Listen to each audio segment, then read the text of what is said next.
Kentucky had just entered the Union as America's 15th state, a land of rolling hills, wild forests and hidden hollows that swallowed settlers whole. Families came west with wagons, guns and iron faith, believing they could carve a life out of the soil. Among them was the Hartwell family. At first glance they were like the others, farmers with calloused hands, eyes set forward, chasing survival and land. But unlike most, the Hartwells stayed apart. Where others built towns, they clung to a valley of their own. Where others traded, they kept to themselves.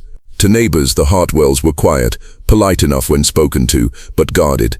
They did not mingle at church picnics. They did not send children to the one-room school. They married within kin, cousins and second cousins, bound by blood and land. This choice, innocent in its justification, was the beginning of something that would twist into one of America's darkest legacies. The Hartwells were industrious, working from dawn until the moon rose. They raised cattle, grew corn, and tamed wild orchards. From the outside they seemed steady if peculiar. The first generation lived hard but normal lives. But even early, strange details lingered. Their children were pale, so pale that their skin almost glowed under the Kentucky sun. Neighbors whispered that the Hartwells looked more like spirits than flesh. In a time when superstition mixed freely with religion, such appearances sparked rumors. The Hartwells ignored it. They were used to whispers. Land was all that mattered, blood was all that mattered, and so they tightened their circle, ensuring that Hartwell land would never pass to outsiders. But in doing so, they sealed their fate. The children of the second generation began to show signs that unsettled those around them. One boy's spine twisted into a crooked shape before he was 10. A girl's speech never developed, though her eyes tracked with startling intelligence. Some children displayed eerie talents. One boy could mimic the calls of animals so perfectly that even hunters were fooled. Another girl memorized entire Bible passages after a single reading, rattling them off without pause. These talents, instead of endearing them, deepened the unease. The Hartwells seemed not entirely like other people. They were familiar, and yet different, too different. Something in the blood had shifted. Travelers passing through the area sometimes commented on the family. A merchant once claimed that a Hartwell boy stared at him for hours without blinking, as if studying him like prey. Another visitor noted the silence of the homestead, the way the family moved with uncanny coordination, speaking rarely, eyes darting between one another with unspoken communication. The valley itself seemed cloaked in an unnatural quiet. Birdsong grew faint near the Hartwell property. At night, strange sounds carried on the wind, moans, howls, cries that were not quite animal, not quite human. Those who heard them did not linger, and yet the Hartwells endured. They multiplied. Cousins married cousins, uncles married nieces, always justified by land, by survival, always framed as duty. Outsiders thought it disturbing, but dared not confront them. The frontier was a place of live and let live, and besides, no one wanted to anger the family that kept to themselves, armed and insular in their hollow. Over time, the oddities became law. Parents warned children not to wander too close to Hartwell land. Hunters claimed to see pale figures flitting through the trees at dawn. Some swore that a Hartwell child with webbed hands left tracks by the creek, though no one dared investigate too closely. What began as rumor slowly curdled into legend, but behind the legend lay truth. The bloodline was breaking. The Hartwells did not see it at first. They told themselves the children were fine, that each quirk was God's test, that every deformity was just nature's way. But they knew. Deep down they knew. They noticed the boys who never spoke, the girls who grew sickly and wasted. They saw the eyes too far apart, the fingers fused together. They witnessed the way some children seemed half-present, as if their minds lived elsewhere, unable to anchor fully in the world. Yet still they pressed on, still they married kin, still they clung to blood. Survival at any cost, legacy at any cost. The valley around them kept their secret, but not forever. Word began to spread further. By the early 1800s, people from outside the county knew of the strange Hartwells. Newspapers occasionally hinted at inbred families deep in Kentucky hills, though never by name. Doctors traveling through the frontier heard rumors of a family plagued by deformities and odd talents. Some grew curious, but the Hartwells kept outsiders away. They turned away preachers, ignored census takers, and threatened those who wandered too close. They built their own walls of silence. And yet silence could not erase what was happening inside their bloodline. One story told of a trader who camped near the Hartwell land. In the night, he awoke to the sound of heavy breathing outside his tent. When he peered out, he saw a figure crouched low to the ground. The figure's limbs were long, too long, bending strangely as it crept closer. Its eyes glowed pale in the moonlight. The trader fled before dawn, swearing never to return. When he told others, they laughed nervously.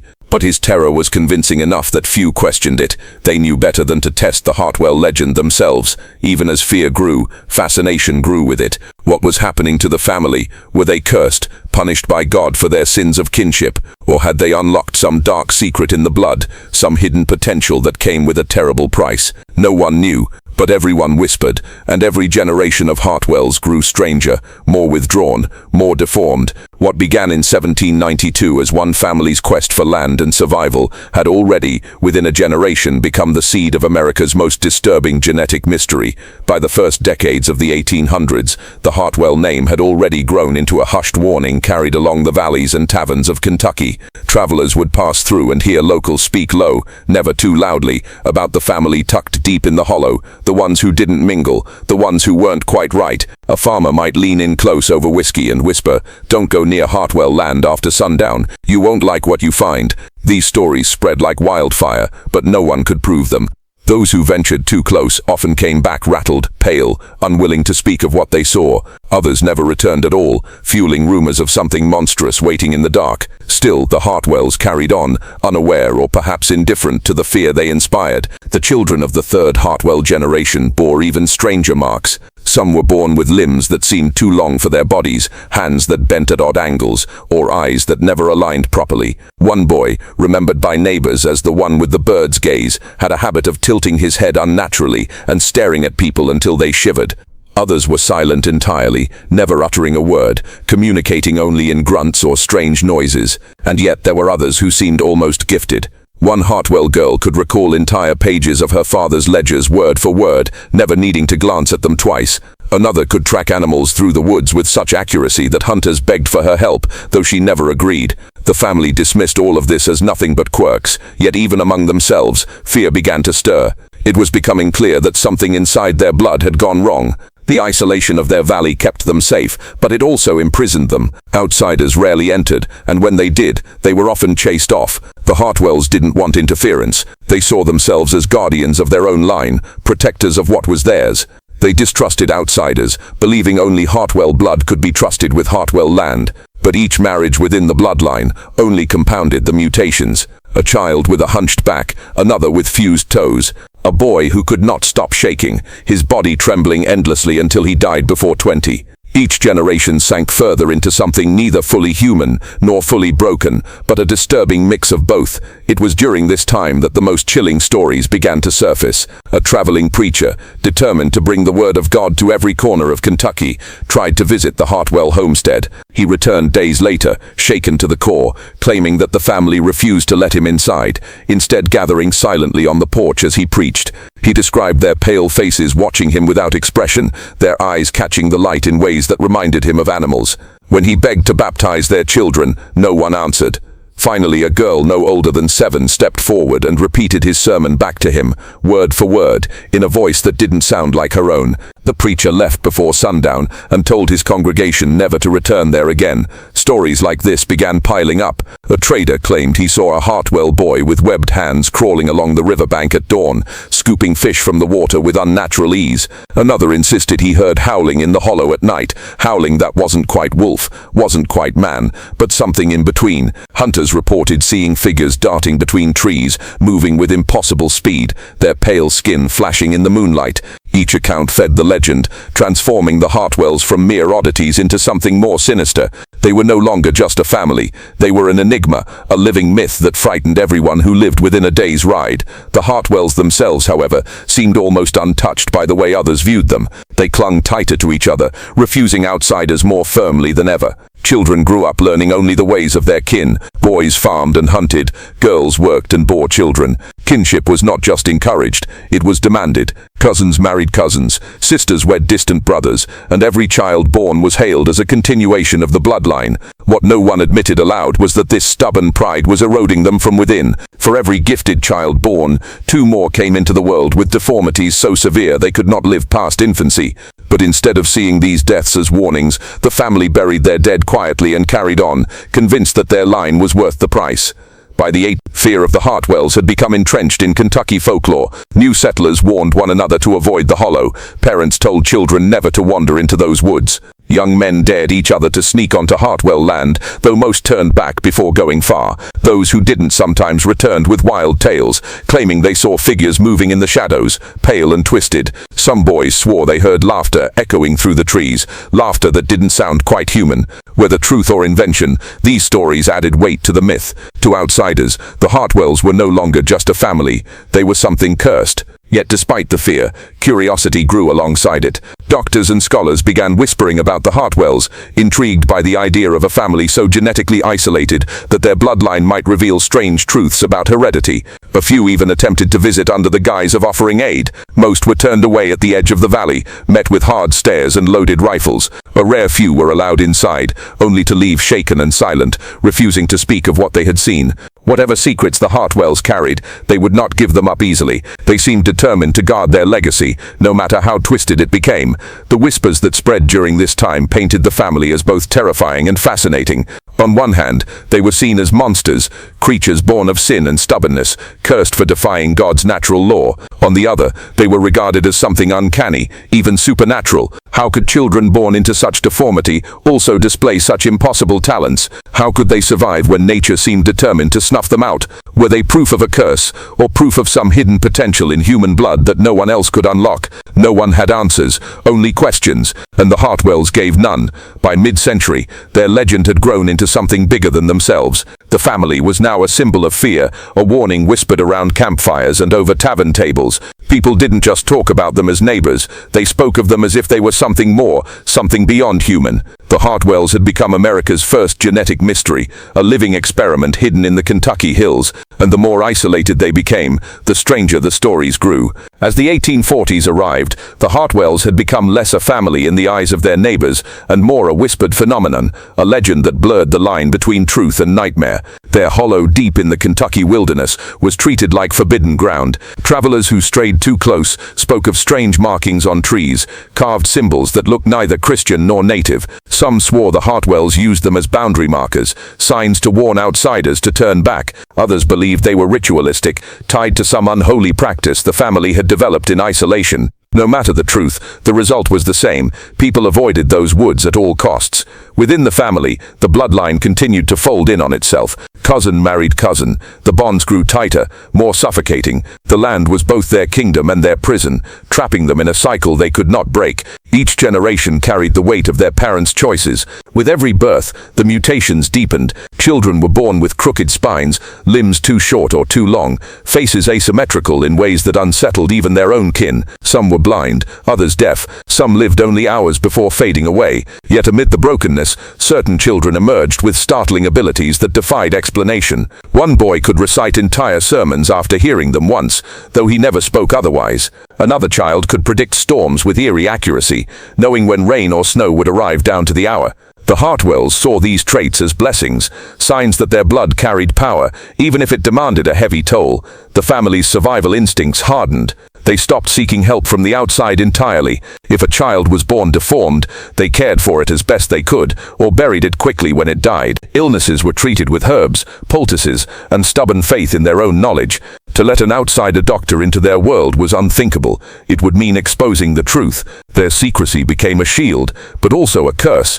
Rumors swirled in the towns nearby of what really went on in the hollow. Some said the Hartwells were practicing witchcraft, sacrificing their own children to preserve their land. Others whispered that the family was not fully human, that something unnatural had tainted their line generations ago. These tales, though exaggerated, always found fertile ground in a frontier that still believed in curses and spirits. By the late 80s, an outsider came closer to uncovering their secret than anyone before him. A physician traveling from Virginia had heard the whispers and became obsessed with the idea of a family undone by inbreeding. He believed studying them could prove his theories about heredity. He arrived at the edge of Hartwell land and attempted to speak with the patriarch. Accounts differ on what happened next. Some say he was chased off at gunpoint. Others say he vanished entirely, his horse found wandering near the hollow days later. Whatever the truth, no one attempted such a bold visit again for decades. The message was clear: the Hartwells would protect their own at any cost. Inside the hollow, the family grew stranger still. Children born during this period were often described later by descendants of neighbors as otherworldly. One was said to have skin so translucent you could see the veins beneath, like rivers of blue running under pale marble. Another was mute but communicated through gestures so intricate that family members swore they could understand entire conversations from a single glance. And then there were the sounds. Travelers along the river swore they heard shrieking cries at night that froze their blood. Some said it was the wailing of deformed children locked away. Others claimed it was something else entirely, voices that did not belong to humans at all. No one dared investigate. As the family grew, they also fractured into branches, though still bound by the same blood. Different cabins dotted the hollow, each housing a cluster of cousins, aunts, and uncles. They were separate but never separate enough. The children of one branch married into another, ensuring the blood never truly left the circle. Over time, the valley seemed less like farmland and more like a kingdom of the damned, a hidden village of pale figures who rarely left and never welcomed strangers. The Hartwell name carried such weight in the nearby counties that people avoided even casual contact. Farmers would ride miles out of their way to keep from passing too close to the hollow. Children dared each other to sneak to the edge of Hartwell land, but rarely crossed the boundary. The family had become both feared and pitied, a warning and a curiosity, an American legend being written in real time.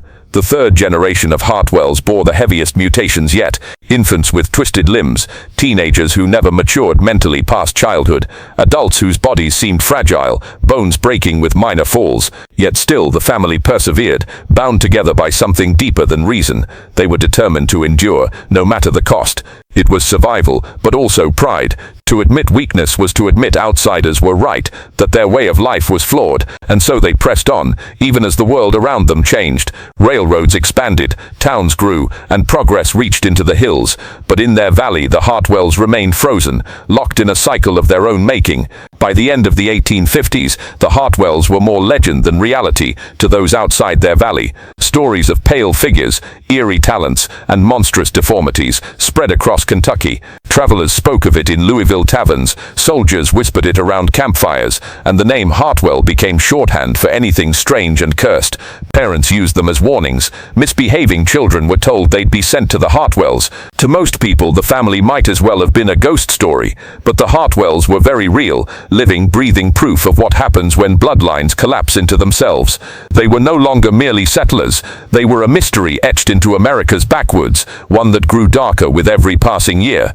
The years rolled into the 1860s, and while the nation tore itself apart in civil war, the Hartwells remained untouched in their valley. Soldiers marched through Kentucky, but none ventured into the hollow. Even deserters and raiders avoided the land, claiming it was cursed. Some said they heard screams drifting from the trees at night, screams that belonged to no man. Others claimed to have seen figures watching them from the tree line, too pale, too still, too silent. Whatever the truth, the war passed them by, leaving their isolation intact. Yet with each passing decade, their story grew more disturbing. Travelers who chanced too close carried back chilling tales. One merchant, lost on the back roads, claimed he saw a boy with webbed hands crouched by the creek, scooping fish from the water with inhuman speed. When the boy noticed him, he did not run. He simply stared, wide-eyed and unblinking, before slinking back into the trees. The merchant left in terror, telling anyone who'd listen that the Hartwells were less than human, creatures masquerading as men. Another story came from a hunter who swore he heard howls echoing through the valley. They started low, almost like wolves, but rose into a pitch that rattled his bones. He said it was neither wolf nor man, but something caught between. He left Kentucky the next day and never returned. Those who braved the hollow and lived to tell the tale described the family in ways that unsettled even the most hardened frontier folk. A group of peddlers once claimed they were allowed to sell goods on the edge of the Hartwell homestead. They spoke of children with crooked postures and pale, moon-like eyes that followed their every move. One peddler said he tried to smile at a little girl, but she only bared her teeth in a grin that seemed to stretch too wide, too long. The others confirmed it, swearing she never blinked once. The story spread like fire, adding another layer of terror to the Hartwell legend. By this time, the Hartwells themselves were fully aware of the way outsiders viewed them, yet they did nothing to dispel the fear. If anything, they leaned into it. They became more reclusive, building higher fences, patrolling their land with rifles, chasing away any who dared could trespass. The family's numbers grew despite their afflictions.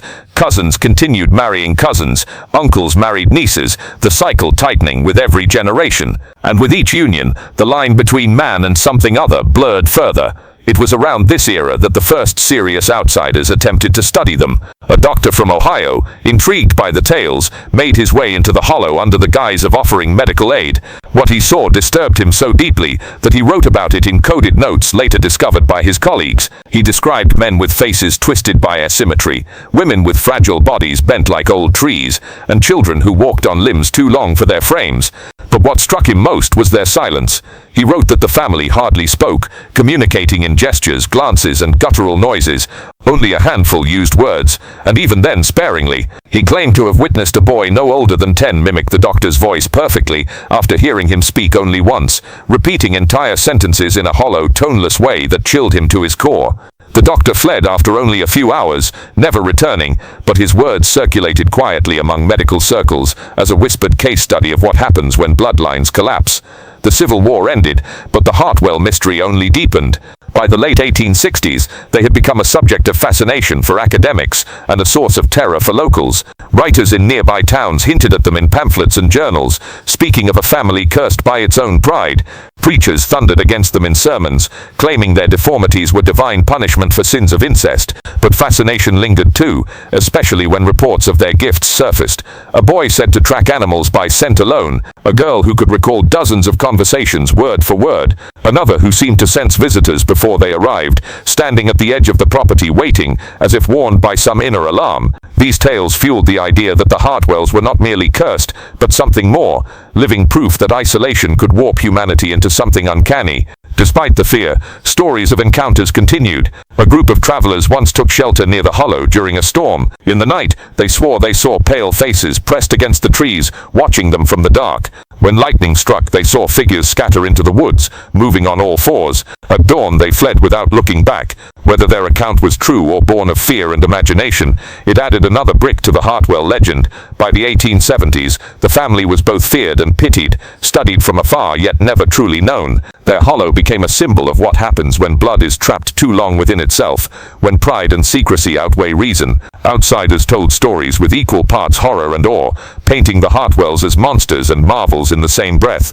But to the family, none of that mattered. They remained where they had always been, clinging to their valley, to their blood, to their land. And within that insular world, they continued to change, to twist, to evolve into something that no one outside could fully comprehend. The Hartwells were no longer simply a family. They had become a legend in their own lifetime, their very existence a disturbing mirror of what lies dormant in human nature when pushed to its extremes. Outsiders spoke of them with fear, but also with an irresistible curiosity.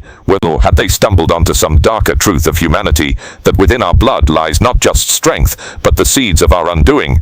The questions lingered, unanswered, as the Hartwells endured, generation after generation, their mystery deepening with every pale child born in the hollow. By the mid-1870s, the name Hartwell had drifted beyond Kentucky's borders. It had become a story whispered by travelers in Tennessee taverns, a cautionary tale told by preachers in Ohio, and a curiosity for scientists in Boston and Philadelphia who craved evidence of Darwin's new theories.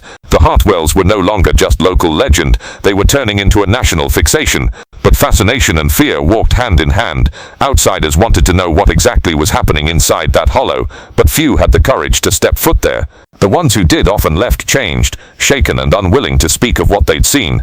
Doctors in particular grew obsessed. A small number made secret expeditions to the hollow, slipping past the wary guards of the Hartwell men to glimpse the family firsthand. The descriptions varied, but all carried a chilling thread of consistency.